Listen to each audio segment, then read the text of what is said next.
എടാ നീ ശ്വാസം വിട്ടോ, കുഴപ്പമില്ല. ഞാനതൊക്കെ എവിടെ പോവാനാ? എടാ നിനക്ക് വേണ്ടിയാണോ? അല്ലല്ലോ, എനിക്ക് വേണ്ടിയല്ലേ. എടാ നിനക്ക് പ്രായം തോന്നിച്ചാൽ എൻ്റെ പ്രായത്തെ പറ്റി ഒരു ചർച്ച വരും. എന്നെ ഒന്ന് കണ്ട് കരയാൻ വരുന്ന അവരാരും എൻ്റെ കറക്റ്റ് പറയരുത് ശംഭു, പറയിക്കരുത്.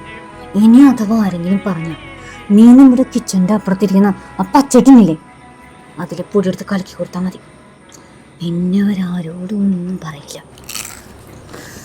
ലാസ്റ്റ് ഇയർ തൊട്ട് മൊത്തത്തിലൊരു മറവ് തുടങ്ങിയതുകൊണ്ട് തള്ളവെപ്പ് നേരത്തെ വെയിറ്റ് ചെയ്ത് കാണുന്നുള്ള സങ്കടത്തിലിരിക്കുമ്പോഴാണ് ഞാൻ വാഷിംഗ് മെഷീനിൽ സോപ്പ് പൊടി തരും ഉപ്പൊടി ഇട്ടത്. പിന്നെ ഡിഫൻസ് ഞാൻ കിച്ചണിൽ ചായ ഉണ്ടാക്കുകയായിരുന്നു, ഒരു ബേസിക് ഹ്യൂമൻ എറർ. സോ അത് പോട്ടെ എന്ന് വെച്ചു. മറ്റൊരു ദിവസം ചൂട് പിടിച്ചൊരു വാഗ്വാദത്തിൽ അവൻ്റെ മുൻതലമുറയിൽപ്പെട്ടവരെ പേര് ചൊല്ലി വിളിക്കുന്നതിനിടയിൽ അവൾക്ക് എൻ്റെ പേര് മാറി എന്നെ വിജയ് എന്ന് വിളിച്ചു. വിജയ് നല്ല പേരല്ലേ? വിജയ് നല്ല പേരാണ്, പക്ഷെ അത് അവളുടെ +2 കാമുകൻ്റെ പേരാണെന്ന് സത്യം ഞാൻ ഓർത്തെടുത്ത് പറഞ്ഞപ്പോൾ അവളുടെ തലച്ചോറിന് എന്തോ കുഴപ്പമുണ്ടെന്നും പറഞ്ഞ് ഞങ്ങൾ അന്ന് തന്നെ കാഷ്വാലിറ്റി പോയി. മെഡിക്കൽ സയൻസിന് 6 മാസം വേണ്ടി വന്നു.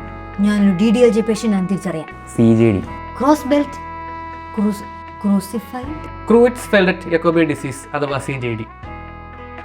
ഞാനൊരു 10-45 തവണയെങ്കിലും ഈ അസുഖത്തിന്റെ പേര് ഈ കുട്ടിക്ക് പറഞ്ഞു കൊടുത്തിട്ടുണ്ട്. പക്ഷെ മറവിയായിരുന്നു പ്രധാന പ്രശ്നം. പിന്നെ ആകെ ഒരു സമാധാനം, ഈ അസുഖത്തിന് ഇതുവരെ ഒരു ട്രീറ്റ്മെന്റ് ഒന്നും കണ്ടുപിടിച്ചിട്ടില്ല എന്നുള്ളതാണ്. സമാധാനമൊന്നുമില്ല, പക്ഷെ ആ കുട്ടി വളരെ ഭാഗ്യം ചെയ്ത കുട്ടിയാണ്. കാരണം 10 ലക്ഷത്തിൽ ഒരാൾക്ക് മാത്രം വരുന്ന രോഗമാണ് ആ കുട്ടിക്ക് വന്നിരിക്കുന്നത്. Thank you doctor. ക്രൂസ്ഫെൽഡ് അല്ലേ? ഇല്ലല്ലേ, ഇനി മറക്കില്ല. പിന്നീട് പല പല ബമ്പർ ലോട്ടറികൾ എടുത്തെങ്കിലും ഇതിൽ കിട്ടിയ ഭാഗ്യമൊന്നും അതിൽ ഞങ്ങൾ തുണച്ചില്ല. ഹോസ്പിറ്റലിൽ നിന്ന് വന്നപ്പോൾ അവൾ എന്നോട് ഒരു കാര്യം ആവശ്യപ്പെട്ടിട്ടുള്ളൂ. ഒരു കാര്യവും പിന്നെ കുറച്ച് കണ്ടീഷൻസുമായിട്ടൊരു മിക്സ്ഡ് ആവശ്യം.